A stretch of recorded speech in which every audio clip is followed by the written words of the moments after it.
Hello guys, welcome back to my channel. And भाई आप लोगों को मैं गुड न्यूज़ दे देता हूँ, जिसकी मैंने आप लोगों को बताया था कि मैं एक ऐसा कंटेंट तैयार कर रहा हूँ जिसका लेवल ही अलग होगा। काफ़ी बच्चों को डाउट रहता है, जिसे आउट ऑफ इंडिया जाना है, जिसे आरआरबी का एग्जाम देना है, जिसे पीजीआई हॉस्पिटल का एग्जाम देना है, एम्स का एग्जाम देना है, ठीक है, एमपी में वैकेंसी आती है उसका देना है, ठीक है, कहीं भी कोई सी वैकेंसी आती है, अगर वो कंटेंट तैयार हो जाएगा ना और जैसे ही मैं उसको लॉन्च कर दूंगा तो आप लोगों के सबके डाउट क्लियर हो जाएंगे। फिलहाल के लिए आपको बता देता हूँ कि वो जो अभी आपकी आरआरबी की वैकेंसी आने वाली है उससे पहले ही मैं कोशिश कर रहा हूँ उसको लॉन्च कर दिया जाए, जिससे कि आप सभी बच्चे अच्छे से तैयारी कर सकें।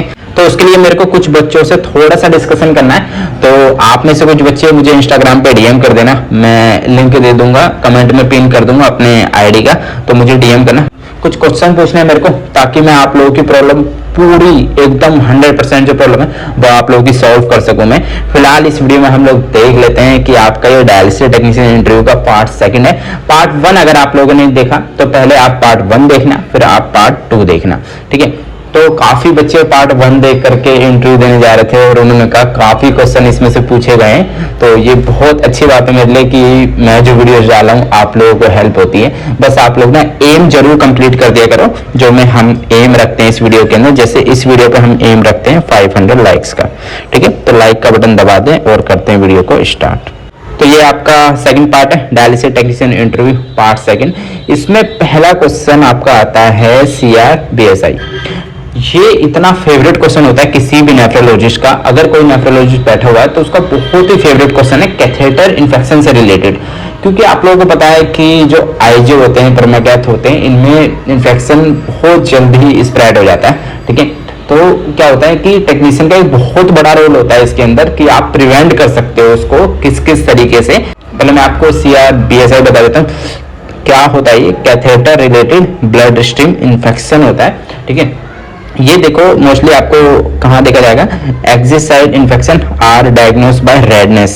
देखो एक क्वेश्चन बहुत फेवरेट है कि अगर नेफ्रोलॉजिस्ट आपसे ये पूछता है कि मान लो कोई पेशेंट आए और आपने उसकी ड्रेसिंग रिमूव करी, ठीक है, जो ओल्ड ड्रेसिंग है रिमूव करी, और आप उस पर क्या देखोगे, आपको कैसे पता लगेगा कि पेशेंट को इन्फेक्शन स्टार्ट हो गया, ठीक है। तो सबसे पहले आप देखना कि वो जो एक्सिस साइट है ना, जहाँ पे कैथेटर इंसर्ट किया गया है जहाँ से, ठीक है, वहां पे आप लोग देखोगे कि रेडनेस नजर आएगी सबसे पहले, ठीक है। फिर दूसरा क्या पेशेंट बोलेगा, वहां पे पेन हो रहा है और वहां पे आपको एक प्रूलेंट डिस्चार्ज मिलेगा, ठीक है। जब भी आप ड्रेसिंग हटाओगे और आपको पस भी देखने को मिल सकता है वहां पे, वो बहुत ही सीवियर कंडीशन होगी जब आपको पस देखने को मिलेगा, ठीक है। तो क्वेश्चन मोस्टली यही पूछा जाता है कि आप कैसे डायग्नोज करोगे, कैसे पता लगाओगे कि पेशेंट को इन्फेक्शन स्टार्ट हो चुका है, ठीक है। CRBSI usually present with a fever और अदर सिम्टम्स। पेशेंट आपसे इस चीज को बोलेगा कि मेरे को फीवर आते हैं और सिम्टम्स भी बताएगा, ठीक है। और ड्यूरिंग डायलिसिस उन्हें क्या हो सकता है, rigors, chills, fever after line use. जैसे ही आप डायलिसिस इनिशिएट करोगे तो जैसे ही ब्लड जो है पूरी बॉडी के अंदर सर्कुलेट होगा तो उससे क्या होगा, पेशेंट को चेल्स हो सकते हैं, राइगर्स हो सकता है, फीवर प्रेजेंट होगा, ठीक है। सेप्सिस और सेप्टिक शॉक में भी प्रेजेंट। कभी कभी क्या होता है एक्सिट साइड पे आपको साइन कुछ भी देखने को नहीं मिलेगा, ये सब जो मैंने बताया, रेडनेस, पेन और प्रूलेंट डिस्चार्ज, बट आप देखोगे कि उसको फिर भी इन्फेक्शन होगा। इन्वेस्टिगेशन में हम लोग देख लेते हैं, इसमें आप लोग देखोगे इन्वेस्टिगेशन, ठीक है। देखो आपको क्या करना है, आपने देखा होगा ब्लड कल्चर का सैंपल लिया जाता है, तो वो आप लोग को भी लेना पड़ जाता है, ठीक है। तो आप लोग कैसे लोगे, हमेशा आपने देखा होगा ये पेयर में लिया जाता है, ठीक है। हमेशा दो वायल्स होती हैं, 2 बोतल होती हैं ब्लड कल्चर की, जिसके अंदर आपको सैंपल लेना होता है, ठीक है। तो आप कहाँ से लोगे, आप तो एक तो लोगे पेरिफेरल एंड ब्लड लाइन से, ठीक है। एक आपका हो गया ब्लड लाइंस जो भी कैथेटर है, एक आपका पेरिफेरल से लोगे, ठीक है। At the same time from all lumens of a potential infected line time of collection should be indicated, ठीक है। तो आप उस पर टाइम इंडिकेट कर दोगे। एक आप ब्लड लाइन से लिया जहां से कैथेटर है आपने वहां से लिया, एक आपने पेरिफेरल से लिया, उसकी वेन से लिया, कोई मतलब नॉन फिस्टुला, जहां भी नॉन फिस्टुला हैंड है वहां से आप वहां से सैंपल ले लोगे एक, और एक आप ल्यूमन से ले लोगे, ठीक है। तो 2 आप सैंपल लेकर के उस पर टाइम मेंशन कर दोगे और वो डॉक्टर उसको फॉर्म भर के फिल करके माइक्रोबायोलॉजी लैब में वो चला जाएगा, ठीक है। अब देखो बहुत फेवरेट क्वेश्चन ये भी बनता है सबसे ज्यादा, ये क्वेश्चन ये मान के चलो आप कंपलसरी पूछना ही पूछना है। ये क्वेश्चन आपसे पूछा ही जाएगा कि आप ड्रेसिंग कैसे करोगे और मैं अगर रियलिटी बताऊं, ये एक ऐसा क्वेश्चन है जो बच्चे इसमें गलती कर ही देते हैं बताने में। अगर आप लोग अच्छे से नहीं, आप लोग को किसी ने अच्छे से नहीं बताया है, रिटर्न में नहीं दिया है, तो आप लोग इसमें गलती कर ही देते हो। तो आप लोगों को देखो ड्रेसिंग आप लोग कैसे करोगे, ठीक है। ड्रेसिंग से मतलब नहीं है, देखो मेरे हिसाब से स्टाइल दोनों में यूज करना चाहिए, चाहे आपका वो इंट्राजुलर वेन का कैथेटर हो, ठीक है, नॉन टनल हो या फिर टनल हो, दोनों के अंदर आपको स्टेबिलिटी मेंटेन करनी चाहिए, ठीक है। फिलहाल आप ड्रेसिंग देख लेते हो। देखो सबसे पहले आपको क्या करना है, इसके अंदर आप देखोगे wash your hands for 30 second with soap and water के थ्रू, ठीक है। Put a pair of clean gloves, आप क्या करोगे, पेयर ऑफ क्लीन ग्लव्स लोगे, ठीक है। Gently peel of the old dressing, आपको क्या करना, ओल्ड ड्रेसिंग को हटाना है या फिर जो भी प्राइमर फोर उस पर लगा हुआ है उसको रिमूव कर देना है। Discard old dressing and gloves, ठीक है। आप क्या करोगे, ओल्ड ड्रेसिंग एंड ग्लव्स को डिस्कार्ड कर दोगे, ठीक है। फिर आपको देखो डिस्कार्ड करने के बाद दोबारा से आपको put on a new pair of sterile gloves, ठीक है। दोबारा से आपको ग्लव्स पहनना है। अब देखो यही बच्चे गलती करते हैं, बच्चे ये तो बताते हैं कि हम ग्लव्स वियर करेंगे, पर ये कोई नहीं ऐड करता है कि उस ग्लव्स को रिमूव भी करना है, क्योंकि आपने देखा जो आपने पहले ग्लव से ड्रेसिंग रिमूव करी तो वो अनस्टाइल हो चुका, क्योंकि उसमें आपने जो आउटर सरफेस होता है ड्रेसिंग का वो आपने टच किया है और उसके बाद आप इनर सरफेस नहीं टच कर सकते। तो जैसे ही आप ड्रेसिंग ओल्ड ड्रेसिंग रिमूव करोगे तो आपको ग्लव चेंज कर ले, इसलिए आपको न्यू ग्लव्स पेयर लेने पड़ेंगे। तो put on a new pair of sterile gloves. Check skin for redness, ठीक है। आपको स्किन देखनी है ताकि इन्फेक्शन है या फिर नहीं है, ये एक बहुत टेक्नीशियन का रोल होता है, ठीक है। रेडनेस देखनी है, स्वेलिंग देखनी है, any bleeding, other drainage around the catheter, कि प्रूलेंट कोई डिस्चार्ज तो नहीं हो रहा वहां से, ठीक है, वो देखना है आपको। Clean the skin with sponge and cleaning solution, ठीक है। स्पंज आप गॉज ले सकते हो, गॉज से आपको क्लीन करना है, ठीक है। क्लीनिंग सॉल्यूशन आपको कुछ भी हो सकता है, बिटाडीन से आप लोग क्लीन करोगे, ठीक है। Air dry after cleaning. अब देखो यहाँ पे एक चीज आपको बहुत जरूरी ऐड करनी, कि जो आप क्लीनिंग करोगे वो आप कैसे करोगे ना, सर्कुलर मोशन में क्लीन होता है, सर्कुलर मोशन में, और इनर से आउटर, ठीक है। ये एग्जिट साइड है आपका, यहाँ से आप आउटर जाओगे सर्कुलर मोशन में, ठीक है। इसे इनर टू आउटर भी बोलते हैं और सेंटर टू पेरिफेरल भी बोलते हैं, ठीक है। तो आपको बहुत अच्छे तरीके से इस वर्ड को यूज करना है कि आप सर्कुलर मोशन में क्लीन करोगे, इनर से आउटर या फिर सेंटर टू पेरिफेरल आप लोग यूज करना है इस वर्ड को, ठीक है। आपको ड्राई करना है उसको आफ्टर क्लीनिंग, ठीक है। फिर आपको place a new primer for over the screen, जो भी ड्रेसिंग आप लोग यूज करते हो, where the catheter enter skin, ठीक है। पेशेंट के जहां भी स्किन में एंटर कर रहा है वहां से आपको प्राइमर पोर फिक्स कर देना है। Clean lumens and caps of the catheter, ठीक है। जो कैथेटर है उसका ल्यूमेन जो है उसको आपको क्लीन करना है, कैप्स को भी क्लीन करके आपको प्लेस करना है उसे जो ड्रेसिंग ट्रे होती है, ठीक है। Remove field heparin from both lumen, जो आपका हिपेरिन है दोनों ल्यूमेन के अंदर उसको आपको रिमूव करना है, जो फिल्ड किया था लास्ट टाइम, जो डायलिसिस टर्मिनेट किया था लास्ट टाइम, ठीक है। चेक सफिशिएंट ब्लड फ्लो, आपको ब्लड फ्लो अच्छे से देखना है कि ब्लड फ्लो अच्छा है या फिर नहीं है। Flush with normal saline, normal saline से आपको जरूर फ्लश करके देखना है, जिससे कि जो भी इसमें छोटे छोटे होल्स होते हैं अंदर कैथेटर के अंदर, कभी कभी उस पर क्लोट रहता है, तो आप फ्लश करोगे अच्छे से तो रिमूव हो जाते हैं, ठीक है। Remove the gloves and wash your hand, ठीक है। फिर आपको ग्लव्स रिमूव करके हैंड वॉश करना है, फिर दोबारा से ग्लव्स वियर करके आपको इनिशिएट करना है डायलिसिस, ठीक है। ये आपका ड्रेसिंग का होगा पूरा। हम देख लेते हैं हिस्ट्री ऑफ डायलिसिस। देखो एक आप डायलिसिस टेक्नीशियन के लिए इंटरव्यू दे रहे हो तो आपको उसकी हिस्ट्री पता होनी चाहिए डायलिसिस की, कि किसने प्रिंसिपल डिस्कवर किया था और पहला डायलिसर कौन सा था और किसने फादर ऑफ डायलिसिस कौन है। तो हम देख लेते हैं। सबसे पहले आप लोग इसके अंदर देखोगे कि प्रिंसिपल ऑफ डायलिसिस किसने दिया था, तो आप देखोगे प्रिंसिपल ऑफ डायलिसिस जो डिस्क्राइब किया था वो थॉमस ग्राम ने किया था 1854 के अंदर, ठीक है। इन्होंने प्रिंसिपल दे दिया था, सिर्फ डायलिसिस का डिस्कवर नहीं किया था, इसलिए कभी भी आप इन्हें as a father of dialysis consider नहीं करोगे। कुछ लोग father of dialysis Thomas Graham को बताते हैं, बट ये नहीं है। अब आपको बता दें, but later doctor William Kolff is considered as a father of dialysis. He did first successfully dialysis in 1943। 1943 में जब इन्होंने ड्रम टाइप डायलिसर बनाया था तो इन्होंने एक फर्स्ट डायलिसिस सक्सेसफुली किया था तभी इनको फादर ऑफ डायलिसिस बोला जाता है। तो आप ये चीज याद रखना, ये क्वेश्चन बहुत जगह पूछा जाता है और एग्जाम में भी आता है। इंडिया के अंदर हम लोग इसकी हिस्ट्री देख लेते हैं। तो मैं पहले बता देता हूँ, सबसे पहले जो मशीन थी कोयल आर्टिफिशियल मशीन, ठीक है, twin coil artificial machine receive from USA to CMC. USA ने मशीन दी थी एक सीएमसी वेल्लोर में, आप लोगों को सुना होगा सीएमसी वेल्लोर, जो एक तमिलनाडु स्टेट के अंदर है, ठीक है, सबसे पहले वहां आई थी। और जो सेकंड डायलिसिस मशीन आई थी वो कहाँ पे आई थी, किम हॉस्पिटल के अंदर, किडनी एडवर्ड मेमोरियल, ये मुंबई के अंदर आपको पड़ता है। तो 1962 के अंदर इसके पास भी आई थी। लास्ट में आपका 1963 में थर्ड मशीन जो आई थी, ठीक है, वो कहाँ पे आई थी, वो पीजीआई चंडीगढ़ में आई थी।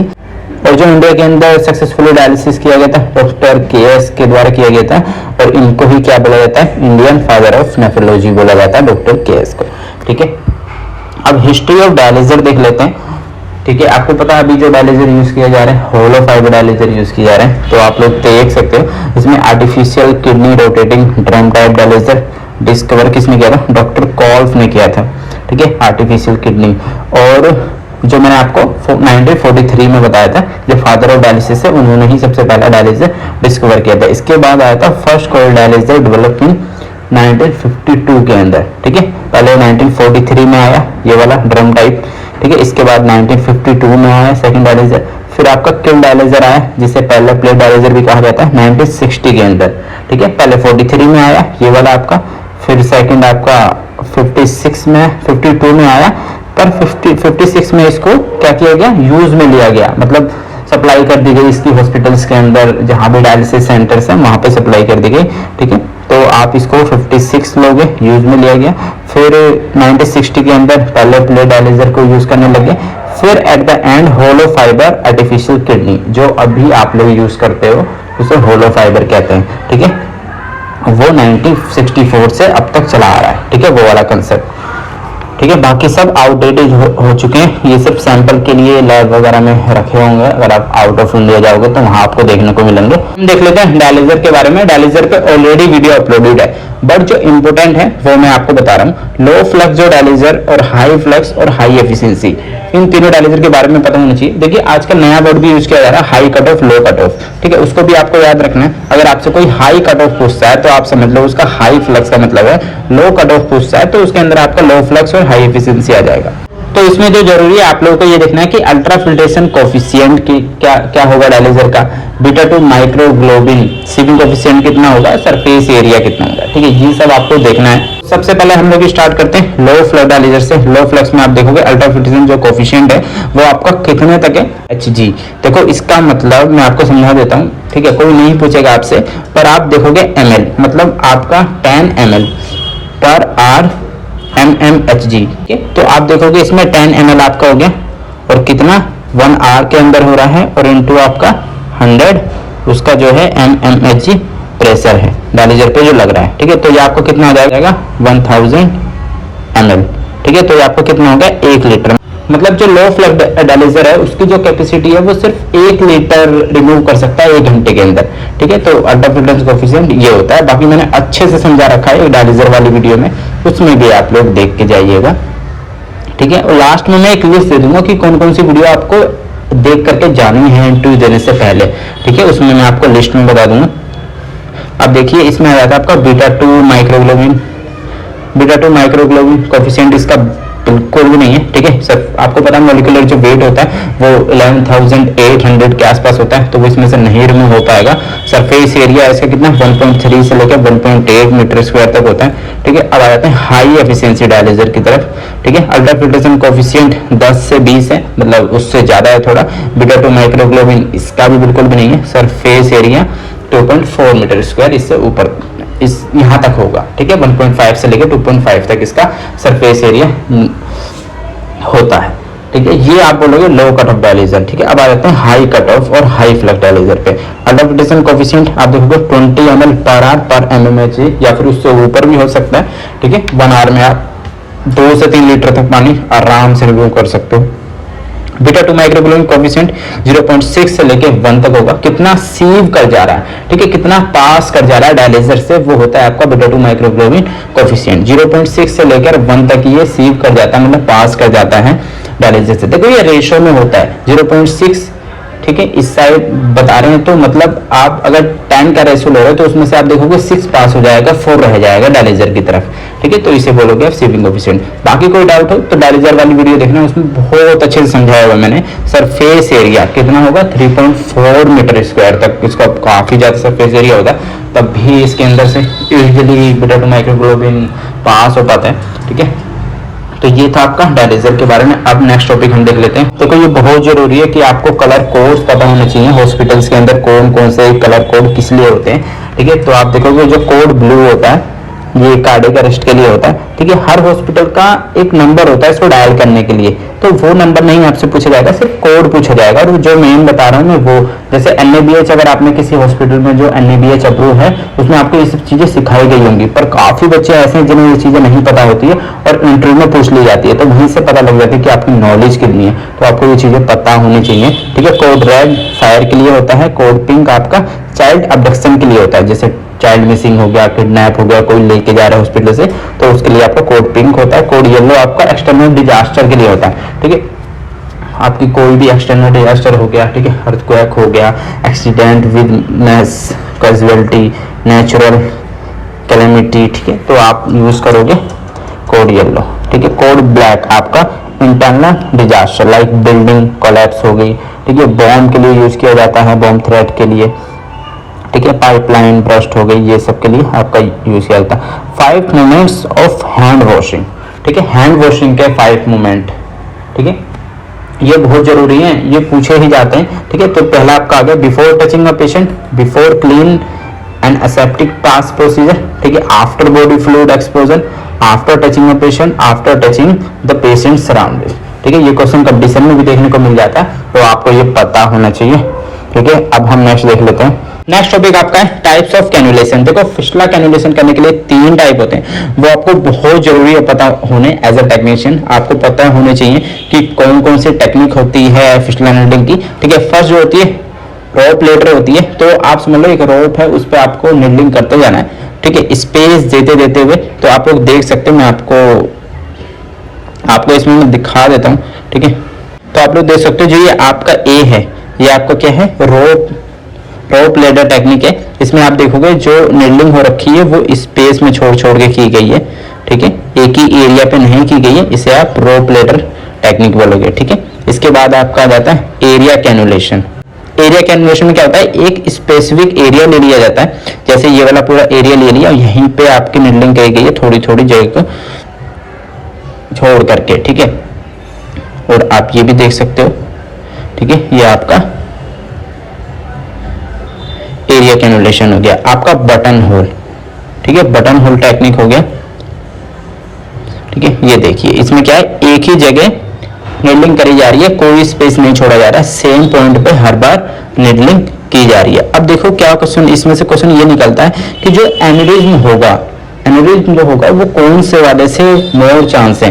देखो रूप लेडर से कभी भी पेशेंट को एनेरिज्म नहीं हो सकता, तो आपकी बी और सी हो गई, एरिया मेथड और बटन होल, इन दोनों में एनेरिज्म के चांस होते हैं, ठीक है, ठीक है। एनेरिज्म होता है, स्यूडो एनेरिज्म होता है, इन दोनों में ज्यादा चांस देखने को मिलते हैं, ठीक है। तो ये आपका टाइप्स ऑफ कैनुलेशन हो गया। और एक चीज बहुत जरूरी है जानी, जो फिस्टुला नीडलिंग की जाती है वो कितने एंगल पे की जाती है, तो इसको आप याद रखना 25 से लेके 30 तक ये की जाती है। और जो आपका ग्राफ्ट होता है उसको आप 45 एंगल पे इंसर्ट करते हो, ठीक है, 40 से लेके 45 तक आप इंसर्ट कर सकते हो, बट मोर देन 45 एंगल नहीं होना चाहिए, ठीक है। तो ये आपके दोनों कैनुलेशन की टेक्निक हो गई, और कितने एंगल पे किया जाता है ये आपका हो गया, ठीक है। बट आप लोगों को इंटरव्यू देने से पहले ये 4 टॉपिक जरूर करके जाने।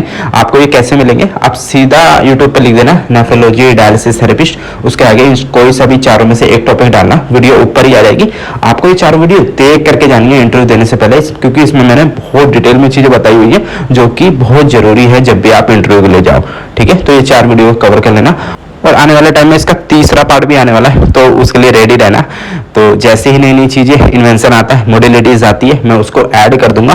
फिलहाल फिलहाल के लिए इस वीडियो को क्लोज करते हैं और एम करते हैं इसमें 500 लाइक का। तो लाइक का बटन दबा दीजिए, चैनल को सब्सक्राइब कर लीजिए और नई नई जो भी वैकेंसीज आती हैं, जो भी इंफॉर्मेशन आती है, क्या फ्यूचर में प्लानिंग हो रही है एज ए डायलिसिस टेक्नीशियंस के लिए, तो सब आप टेलीग्राम चैनल ज्वाइन कर लेना। इंस्टाग्राम का लिंक दिया कमेंट में, वहां से आप लोग मुझे डीएम कर दो कोई भी क्वेरीज हो। मिलता है नेक्स्ट वीडियो में। Till then bye, be safe, stay healthy. जय हिंद, जय भारत।